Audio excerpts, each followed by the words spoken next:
আসসালামু আলাইকুম রহমতুল্লাহি ওয়া বারাকাতুহু। আশা করি সকলে ভালো আছো আর দোয়া করি আল্লাহ পাক সকলকে সর্বদা ভালো রাখুক। আল্লাহ সকলকে হায়াতে দারাজ করুক, রোগ শোক বালা মুসিবত থেকে হেফাজত করুক, আমিন। আজকে আলোচনা করব স্ত্রী রাগ করলে রাসূল সাল্লাল্লাহু আলাইহি ওয়াসাল্লাম কি করতেন, এই বিষয়ে আলোচনা হবে।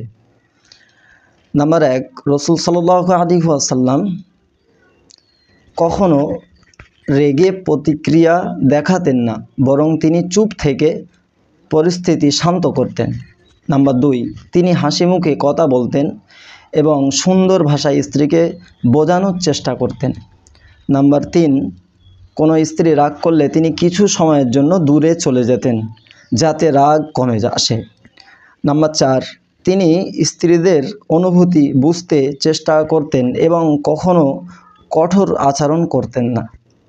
আল্লাহ পাক রব্বুল আলামিন আমাদেরকে রাসূল সাল্লাল্লাহু আলাইহি ওয়াসাল্লামের মতো স্ত্রীদের সঙ্গে ব্যবহার করার তৌফিক দান করুক। সকলে বলি আল্লাহুম্মা আমিন।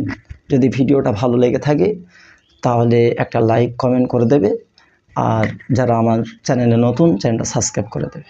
সকলে ভালো থাকবে, সুস্থ থাকবে। আসসালামু আলাইকুম রহমতুল্লাহ।